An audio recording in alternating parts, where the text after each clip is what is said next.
off by introducing this event. For those of you who don't know, I'm Jane Moores from Out of Box Thinking.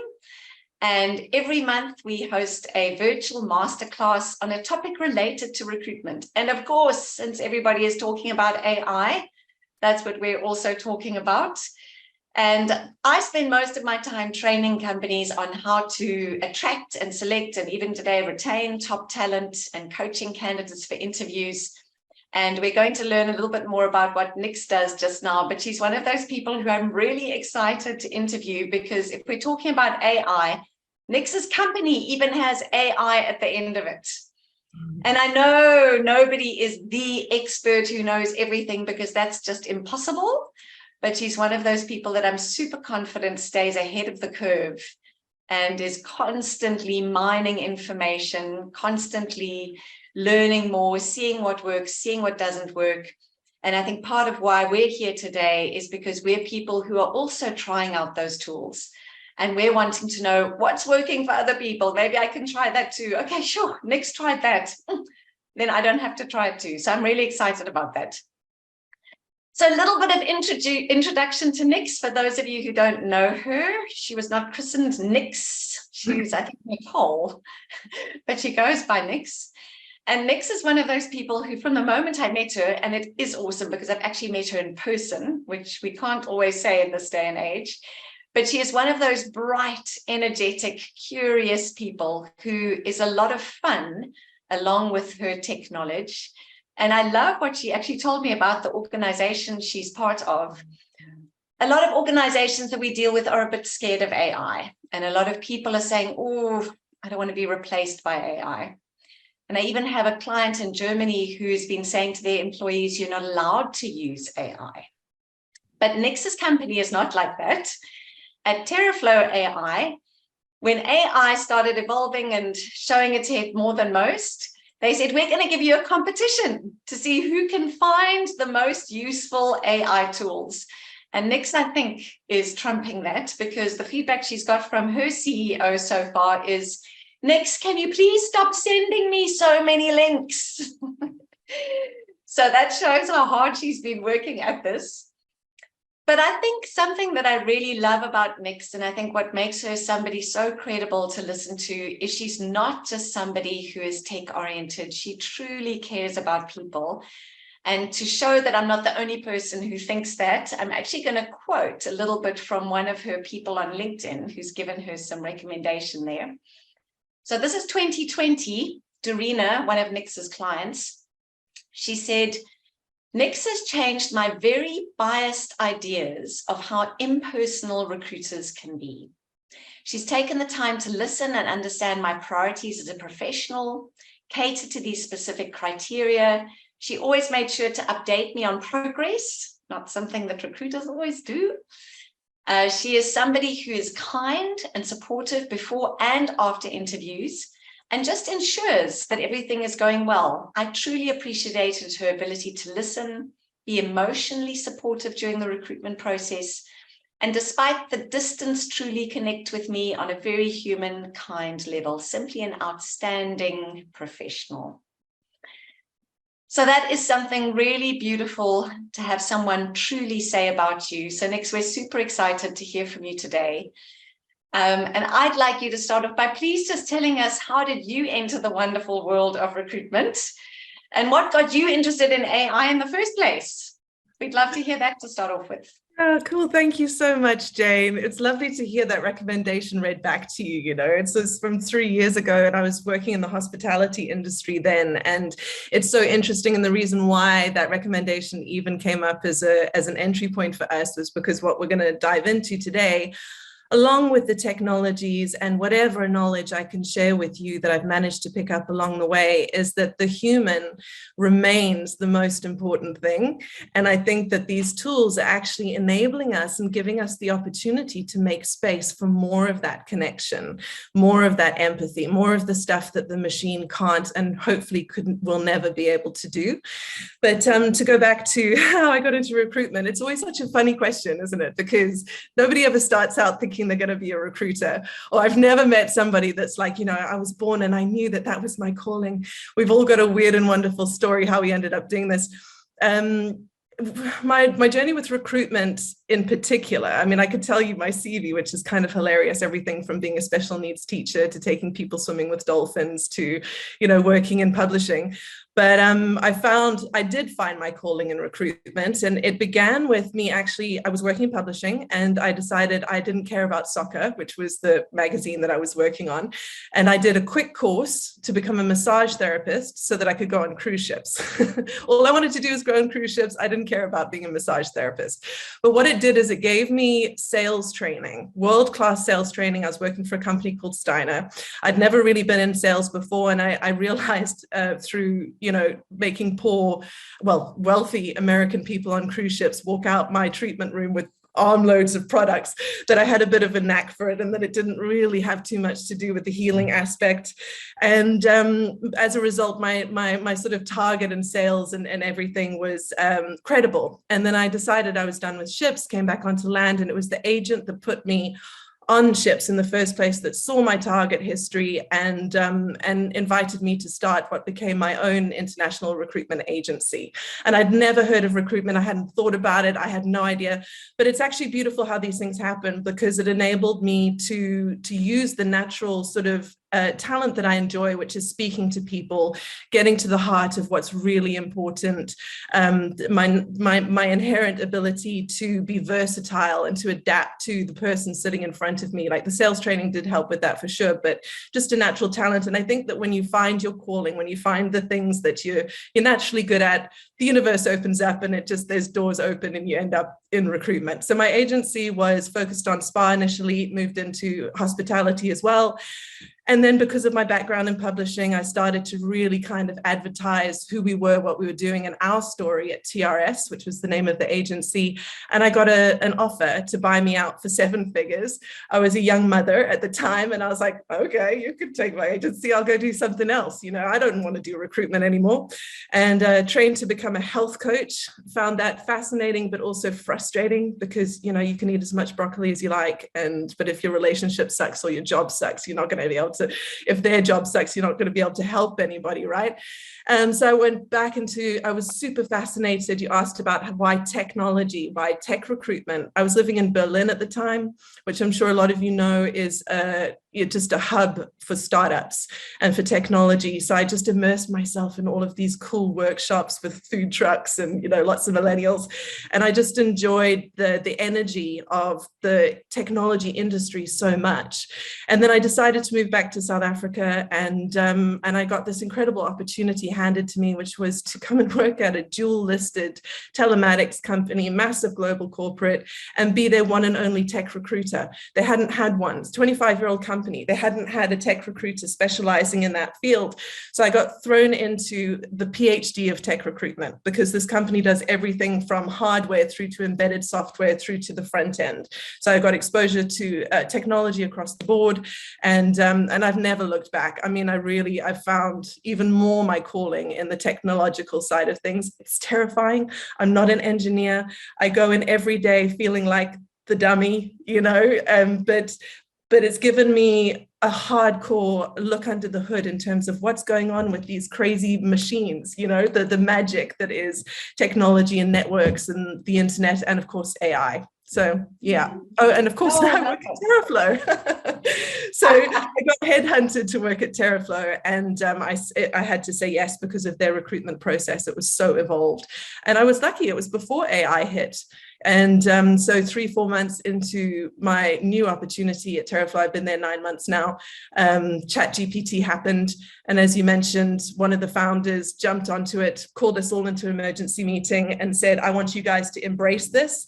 This is the new wind in your sails. This is the new electricity. Go and find the tools that will help you amplify and your human potential and just make it happen. You're on the front line, you are on the wave, like, let's do this. So I've been very fortunate to be in an environment that isn't as wary. I mean, I try to be cautious. I'm listening to all the conversations around where we need to be cautious, but I do understand, and I wanted to say this, and I think we're going to go to a poll just now so that I understand where people are in this audience.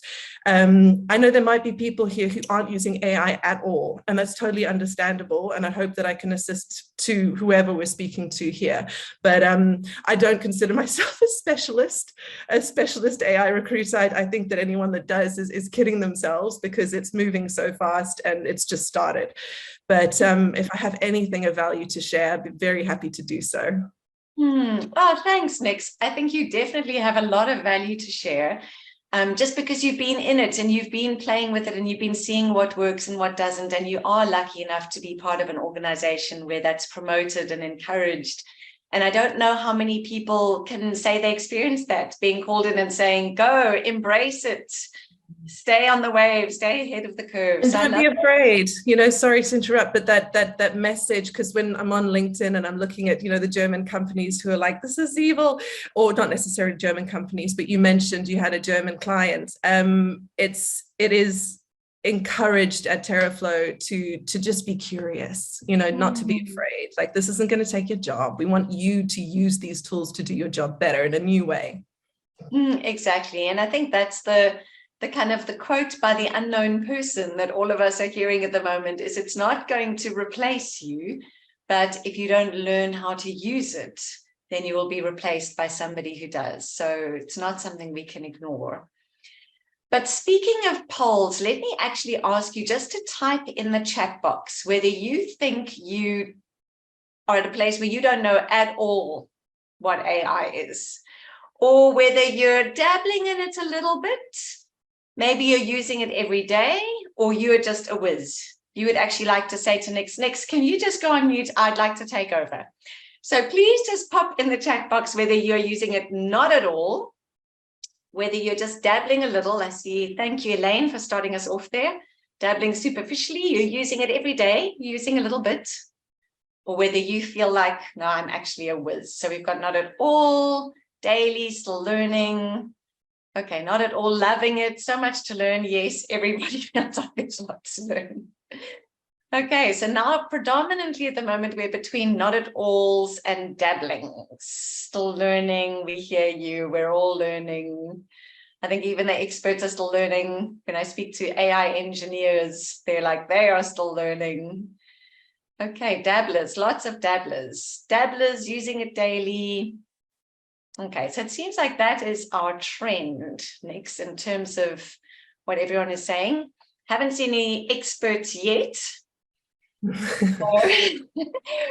with my comment that, you couldn't possibly call yourself an expert, maybe people are like, but I think that's wonderful that we've got such a spectrum, there's a lot to be shared here. There's a lot to learn from each other. And just to jump into something that Jane and I touched on when we've been chatting previously, is that there's nothing to be afraid of in terms of sharing either. Guys, there are so many tools out there, and one is not necessarily going to be the best thing for your situation, your business, your company, whatever it is. So I think the more that we sort of come together as a recruitment community and help each other out. This isn't a race. This is, in some ways, I guess it is. The AI technology race is there for sure, but I like the idea and the feeling behind, let's just share, let's just come together and do our best to do this as a community. I think that the recruitment community has sort of been lacking in the past, and that technology has brought us together in a big way. So yeah, I'm going to be sharing a list of the tech that's worked for me. So you don't actually need to make any notes or anything. I'll send all the links to whoever asks me. And switch off your otter. But yes, Nick, I love what you're saying. And thank you so much for offering to share your list of tools and tips that are helping you. So we will put the link to Nix's LinkedIn profile at the end, and you can just message her and she'll share that with you. So Nix, maybe you can start off telling us a little bit about how your role has evolved along with this revolution in AI. How has it impacted your role as a recruiter? That's funny.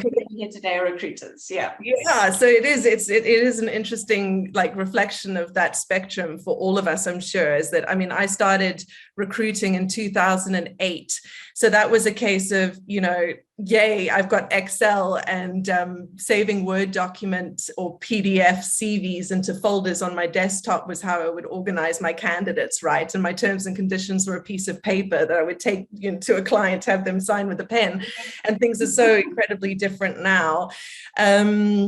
Sorry, Jane, what was the question? How AI has impacted your role as a recruiter. How do you recruit differently for yourself and your clients because of AI?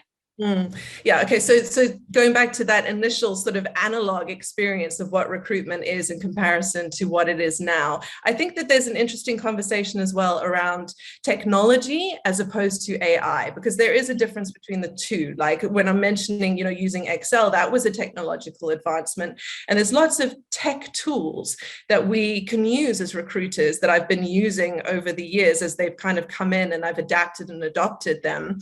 For instance, an applicant tracking system. I mean, there's people who aren't even using that yet in their recruitment process, and that's kind of interesting to me, because when I think it was Placement Partner was the South African one that came out when I was running my agency, it was the first time I'd had the experience of a website that I could go and search a database of interested candidates. Like that didn't exist before. And now we all have the opportunity to sort of craft and create our own applicant tracking systems. So that was a huge leap technologically from where I was super analog to where we are today. Whereas if you don't have an applicant tracking system, you're going to be behind, because you're going to be doing a lot of these processes manually, which you don't need to. What's really, really interesting, like the big leap that AI in particular has brought to my role, and this is an experiment, guys, so this is not me saying that this is the way it's going, it's just what I've experienced for myself, is that very quickly I've found myself, I wasn't directed to do this, I didn't think of doing it, I've just observed myself. I am now researching AI tools instead of searching for people.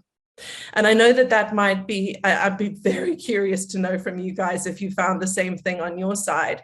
And it's, and the people that I am searching for, I'm looking for a certain flavor of engineer now, and that's one that has embraced AI technologies to use themselves. So I've got to then become the specialist of what the future holds. So I need to go and find these tools that the engineers that we want at TerraFlow must teach us how to use, or are they using it in their role now? Because that's going to amplify their human potential and put them in a whole other league, as opposed to somebody who hasn't been using something like, say, Mojo for Python, which like ups the possibility of using this AI technology to amplify their output.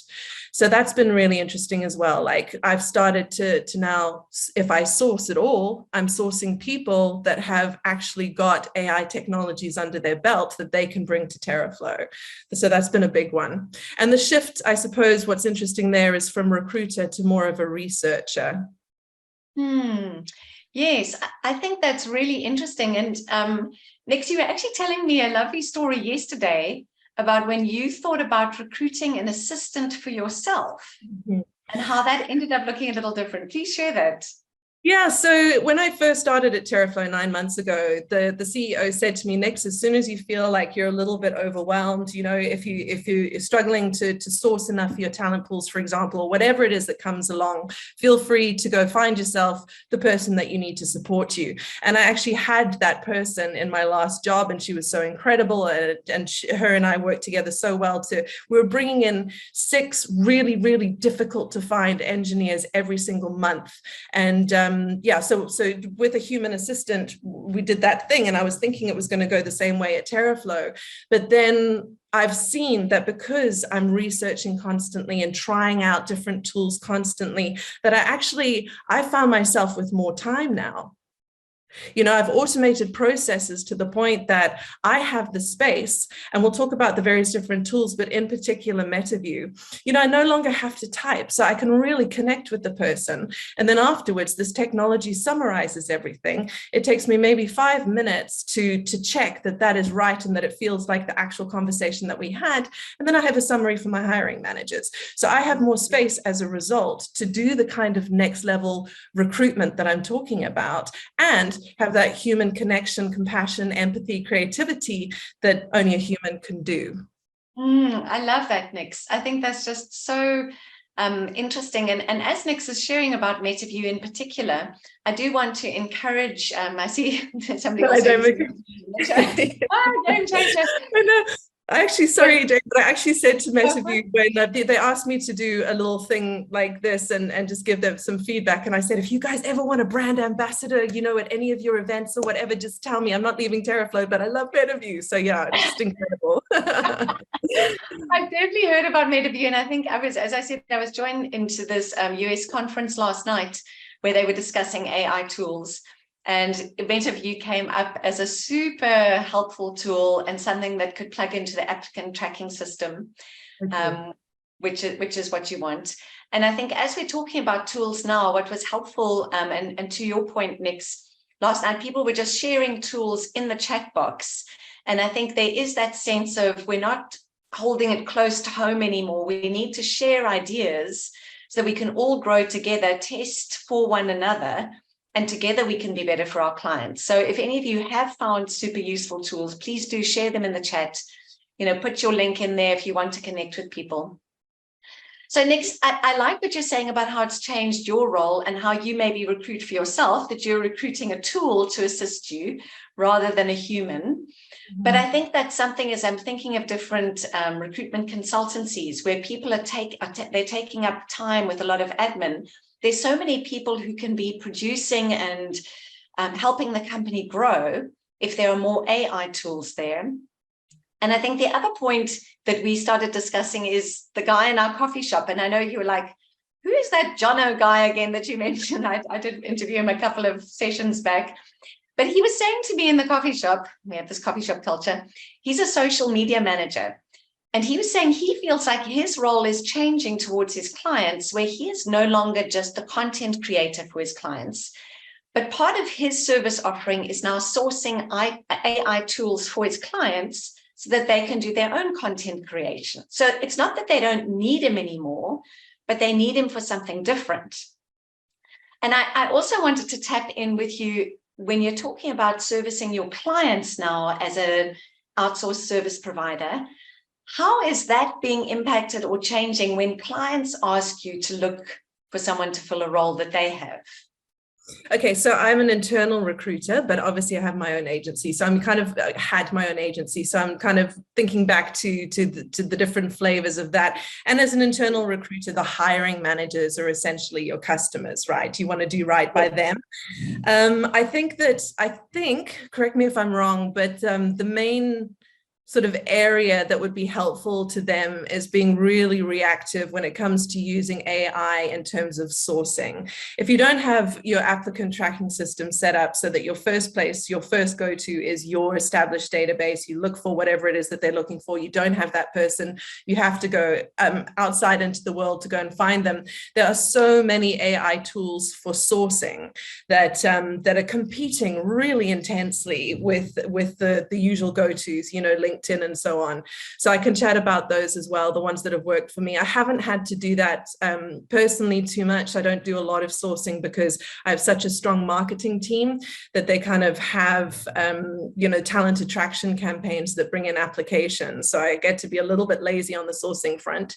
But when there's that super difficult position to fill, I go to AI technologies for sourcing. Does that answer what you were asking about? Yeah, I think some of what we were talking about, and it was feeding into a thought with somebody else today, is how if clients ask for a role to be filled, it's really helpful to now break down with that client and say, which piece of this role can be performed by AI and which piece of this role can be performed by a human? So does that impact what this role looks like and what the candidate looks like? And so part of us now being a trusted advisor and partner to our clients is to help them redefine their roles in light of what AI tools have been developed. So I think Absolutely. that's important to wear that hat as well. So again, not to replace people and say we don't need people, but to your point, we need somebody who maybe knows how to embrace tools if they're going to be effective in it. Absolutely. I'm going to give the example of my incredible digital marketing strategist slash friend slash colleague, Laurie. He came into TerraFlow, and the reason why he, as a candidate, as an applicant, was like top of the pile straight away was because he put a presentation, which wasn't asked for in the application process, together using AI technology. So it was him as like an astronaut, with his profile and all the rest of it, and all the outlines of things he would do for TerraFlow if he was to be granted the opportunity to walk into this role. And I've seen him take on all of these different technologies like head on, so that his output is just extraordinary as a creative. So now who would be more valuable in this situation? The Laurie who is a traditional marketing strategist who knows about data, who can do a little bit of social media stuff, who knows how to generate an image using Adobe, or somebody who's got like 5 different AI tools under his hat.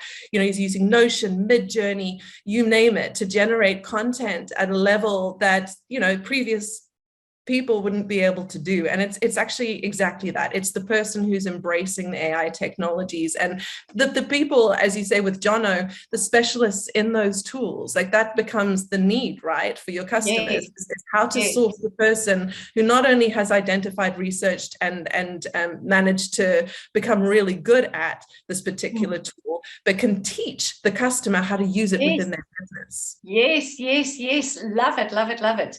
And exactly this in the same way as clients, maybe they would know how to source their own candidates or employees, but wouldn't have the time. In the same way, they now would know there are so many AI tools out there, but they don't have the time to source them, discern which are useful and which are not, and as you say, how to use them and apply them. So we start to play a different role as consultants. And I think even in prepping our candidates for interviews, there was someone I was speaking to today who was quite nervous to go for an interview because she doesn't have everything that's on that job spec, as we see the research shows typically women feel.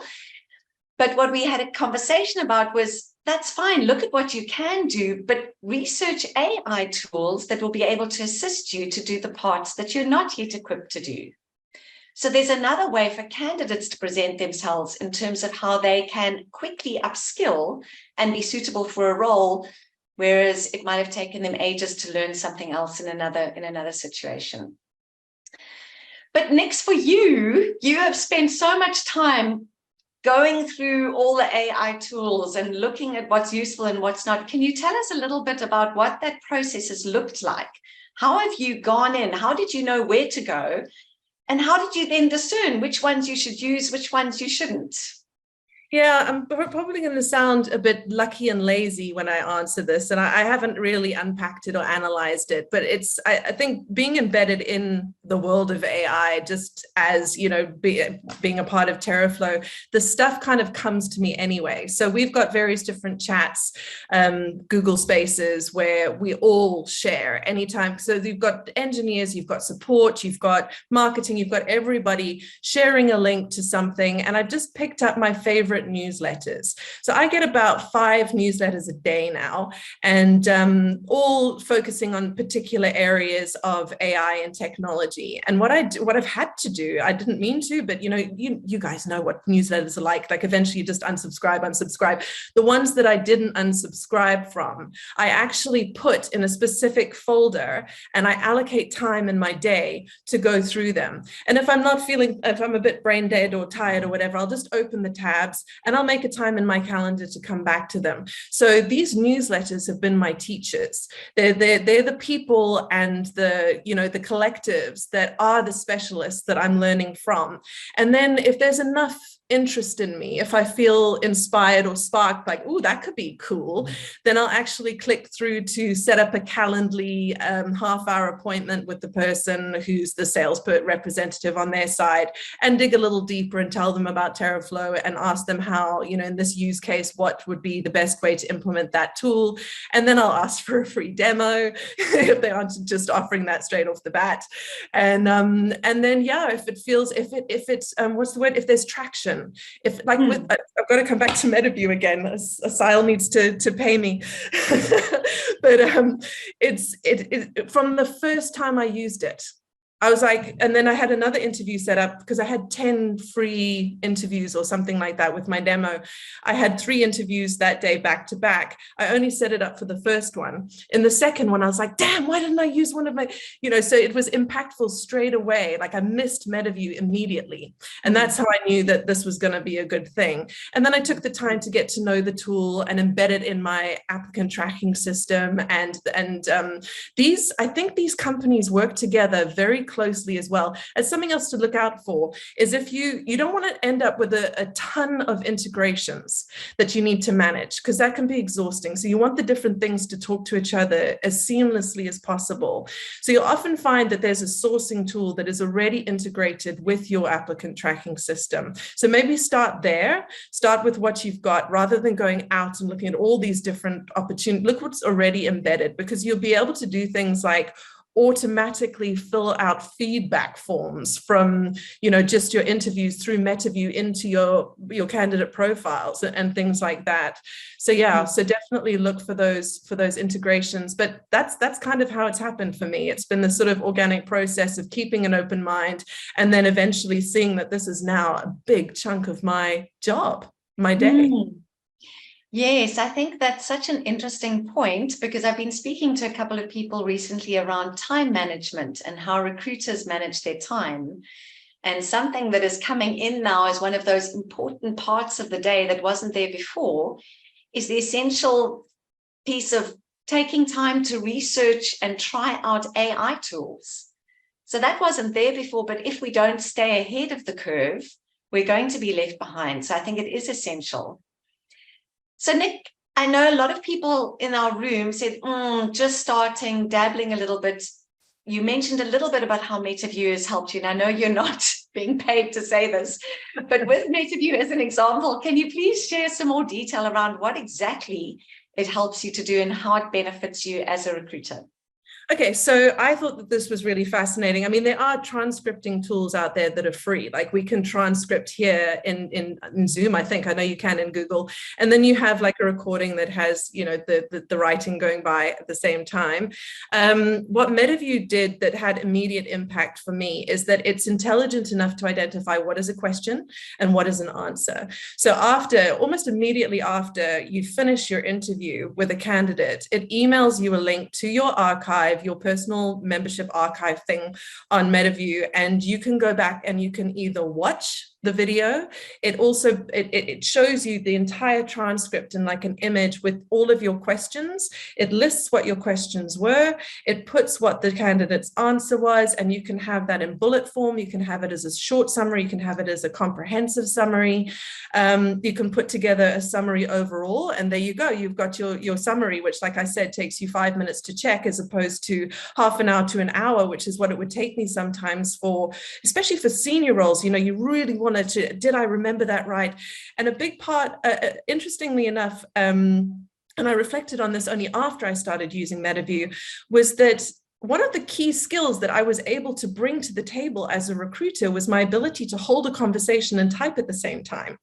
And before it was me writing notes on a piece of paper and then going back to that and sort of summarizing it so that I could present it to someone else, right? You don't have to do that anymore because MetaView will do that. And then there's various other things. I mean, I'm not going to turn this into a huge punt for MetaView because, as much as I love the thing, it's about getting in there, getting your hands dirty and seeing what works for you and your organization, right? But one more amazing thing that it can do is that it can actually, one of the updates recently is it can provide insights. So if there's something that you didn't ask in the interview and your hiring manager or whoever it is comes back to you and say, what about this? Like, did the person tell you to do that? And you're like, no, crap, I don't know. I didn't know. You can actually ask MetaView what do you think? So there's AI technology embedded within it, much like ChatGPT, that you can say, would this person potentially be strong in whatever it is? And it can give you some kind of insights. Yeah. No, amazing. And I see Michelle is asking you to hear more AI tools you're using for sourcing. Before we ask you that, I think there's another really helpful approach that one of the recruiters last night was talking about, and maybe it was linked to MetaView, but you were saying that it added a new dimension to talking to clients who weren't happy about a candidate, because the client came back and said, to your point, I don't know about this, I don't know about that, I'm not convinced. And instead of going back and looking or trying on her own to sort this out with the client, overcome the objection, she was able to go back and immediately spotlight pieces in the interview, pull them, share them with the client, so that the client was convinced enough to have another interview and then probe more deeply on those areas. So I think it even helps with objection handling and with persuading clients to take candidates that are right for the role, and maybe the client just isn't seeing it. So helpful. Absolutely. I mean, you can just share the interview with the customer, the hiring manager, the client, with a timestamp, but no, just listen to what John had to say over there. And yes. I know that you'll think about this differently. I mean, that's amazing. Just to come back to what I was getting to with the key skill being, typing and talking and connecting potentially with somebody at the same time. I don't have to do that anymore. I don't have to type at all when I'm talking to somebody. Yes, I have to check that the AI has picked up the right thing and that it's telling my hiring manager the right thing. I definitely would encourage everyone to do that, like never send it raw, right? But, especially because it's not going to pick up every word properly. I mean, I think it spells TerraFlow with like TERROR or something. But yeah, exactly.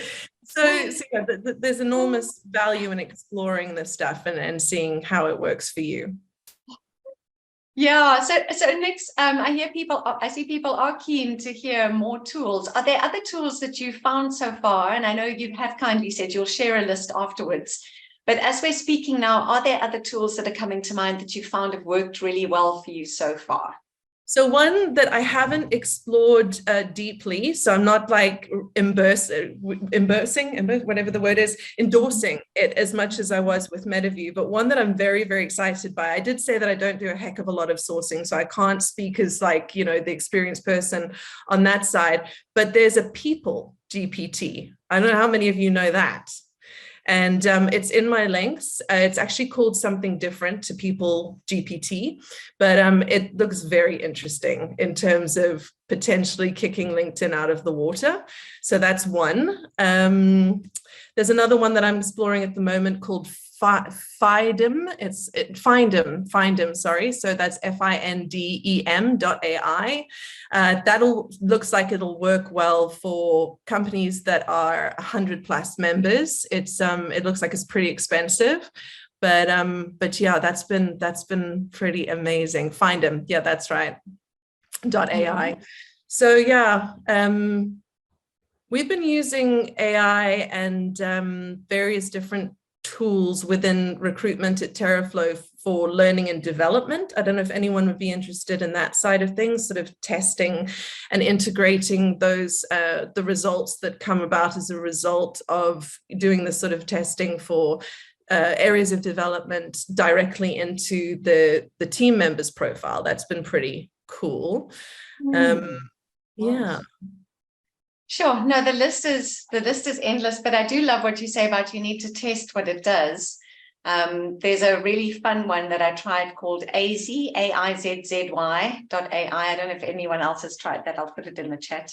But AZ was really fun because it's a whole team. It's a whole marketing team. You have your social media manager in there. You have your copywriter in there, and they've all got little names. And I used them to help me create some content and explore some content more deeply for one of my training workshops. But when I went and checked the links, they just didn't exist for some of them. So it's definitely never something, even at this stage, that we should just copy and paste. Yeah. But it is really helpful as a springboard for further research. So I know it's great to have a link sent to you of something that you've tried and tested. But when I think I'm going to go back to the suggestion, if you've got an applicant tracking system, it'll have within it a link to all of the best tools to use for, the integration. And then from there, as the AI researcher instead of AI recruiter, just to maybe explore definitely explore those first and look for the ones that have been around for a while. I think MetaView's been around for, I can't even remember how many years, but I was really surprised because to me, AI is reasonably new, right? But it's not actually. Like we've been using it in various different ways for years now. We just haven't known that that's what it was called, and it didn't come with this massive leap forward. But yeah, there's a lot of the stuff out there, and I would suggest looking for the more established tools as well, because like you say, some links are just there's nothing there. Okay. And next, advice for people on what not to use or how not to use it, or as we're going into the future. And I appreciate that you're advocating all of us need to get our hands dirty, and when everyone needs to jump in at some point. But yeah, any warnings from your side? Or warning sounds really strong, but you know what I mean. Yeah, I just well, from my point of view is I like to continuously think about what the human can do that the machine can't do.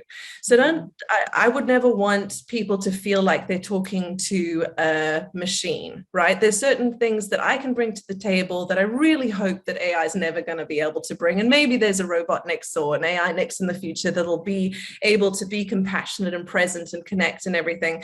But anytime I feel that there's an AI behind that, it has a particular energy to it. It has a particular feeling, and it's not nearly as exciting or interesting as engaging with a human, in my opinion. It's fun to use ChatGPT and to try out these tools, and it's so great to see what it can do, but it's not the same thing. And I did notice an example of this is you can tell, I don't know if everybody agrees, but I can tell pretty much straight away when a story or a job post or a LinkedIn post or something like that has been generated by ChatGPT and when it's been, communicated rather than written even by a human. And I think that I hope that there's always going to remain a magic in that, and that divide is going to become more and more obvious potentially. And yeah, really just to keep us as people with our finger on the pulse of that, the thing that is the human differentiator. It's going to become more and more highlighted, and I think that that's a really positive thing.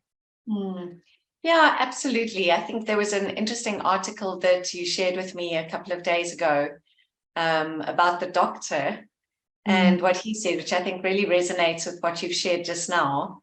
Is there anything that you want to add from that? Otherwise, yeah, it just takes it deeper. I'll be quick on that, but because it's kind of to the point that we're making here, right? And it's like, sure, yeah, it was quite funny, wasn't it? The way that he sort of starts the article saying that 50 years from now, we're gonna, that our children are going to be grown ups, they're going to have children of their own and so on, and the great grandchildren or potentially even grandchildren are going to be like, you had humans doing surgery? Like, that's just barbaric, because it's like a machine is so much more surgical and precise and accurate, and so the machine should be potentially doing things like that. But and then he ends the article with, but would you want an AI robot telling you that you've got 1 year left to live? And so it's interesting even how it shifts the doctors and the medical specialists from potentially, I don't know if any of this is going to happen. We don't know. We haven't seen it yet. But what it looks like is happening is that the robots are taking over the things that robots are actually better at. And the humans are being encouraged, and as I always say, like highlighted to do the things that humans do, which is connect, provide empathy, provide compassion, and potentially roles are going to change and shift. I was thinking about this just this morning, how coaching and being there within your organization for other humans is potentially going to be something that recruiters naturally tend towards in the future as well. If there's not going to be so much need for, finding people and doing the things that we've all been doing, then what's in that space, I think, is a really interesting question. Yeah, I love that, Nix. And again, it brings me back to Maya Angelou's quote, where she says, people will forget what you said and they'll forget what you did, but they'll never forget how you made them feel. And it's so key. We're seeing it all over LinkedIn and everywhere now, how candidates are saying how they feel when they can see they're being engaged with AI and automation. It's so obvious. And there are parts where a human needs to engage with a human because of the chemistry that that creates, but cannot be replaced, because it's different to speak to somebody who is choosing to accept you or take you on or encourage you than when somebody is programmed to do so. So I love what you said about use it to help you be more effective and efficient, so you can spend more time and energy on the things that the human needs to do and the human wants to do. And people want you to do with them as you, Nix, me, Jane, Olivia, all of us here, and not our tool. Sorry, I just thought of something I really want to jump in with for those who aren't using it at all, maybe dabbling but haven't done this sort of thing. You know how it takes you so much time, depending on your organization, how many points of input that you need to write a job description. Mm-hmm. That's a really, really good place to start. If you go onto ChatGPT and you ask it to act like a recruiter and write a job description for, and then choose something, and you can give it as much detail. You can say it needs to have 5 years experience, blah, blah, blah, blah, and then you will have your job description. That was the first sort of moment of, oh, wow, this thing is really powerful for recruitment. So if you're right at the beginning of your journey, start with things like that, things that are normally quite time consuming. And then if you get a new job as well, like a new role that you haven't actually touched on before and you don't even know what it is, like what's the difference between a data analyst and a data scientist? I don't know. Go onto ChatGPT and ask it. And you can even do things like ask it to tell you like you're a 10-year-old. And it'll unpack it so that it's in a story that you can really access easily. So that's one of the ways that I've kind of hacked working in AI, pretending to understand what engineers do, is by getting AI to tell me what it is that this thing is. Yeah. And to your point, then an additional skill that recruiters need to have is how to be a prompt engineer or prompt engineering. That's part of a skill that becomes part of the role now for everyone, actually. Yes, I've got a funny story about that. I think I told it to you as well. So in one of these spaces, we've got a Terraflow memes space, and somebody put up a meme, a photograph, and said, caption this. And it was 4 beers that made up a circle. So if you imagine, 4 people putting a beer that's been cut into 4 quarters, does that make sense? Like 4 glasses that make up a circle. And said, caption this. And people put various different things, like cheers or whatever. And I went into ChatGPT and I said, act like a data scientist and write a formula to explain that 4 quarters equals 1. And it gave me this little formula, like in brackets with n equals z, blah, blah, blah, blah, blah. And I posted it in the chat as my, caption. And it just blew up because the data scientists and data engineers are like, Nix, what are you even doing in recruitment? This is insane. And I was like, ha, ha, ha, hashtag prompt engineer. And it started this whole thing that, this is essentially, if you want to become somebody who's really good at using these tools, that's what you're kind of aiming for, is becoming someone who's hacking prompting, right? Like researching and learning and becoming really good at asking these tools what you need to know.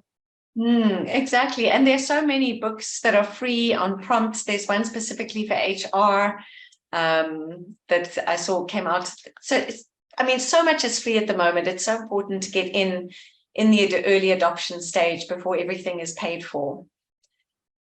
But next, I put your contact details in the chat so that if people do want, which I think is so valuable, and thank you again for sharing that list of AI tools, they can just message you on LinkedIn. They've got your contact details there. I've also put a link to your newsletter so that people can subscribe there to stay ahead of AI trends. That's also very kind of you. And can just connect with you in general. And please do connect with me too, and I'll update you on our future virtual masterclasses. But I'll stop recording. We've got about 10 minutes left, and we would love to hear from the rest of you on what your questions are, or your ideas or tools you've come up with. As I say, it is something that we want to share. So I'll stop recording. Again, thank you so much, Nix. Oh, you're so welcome. I can't believe it. The time has flown. This has been lovely. Really, really, really lovely. Thank you, Jane.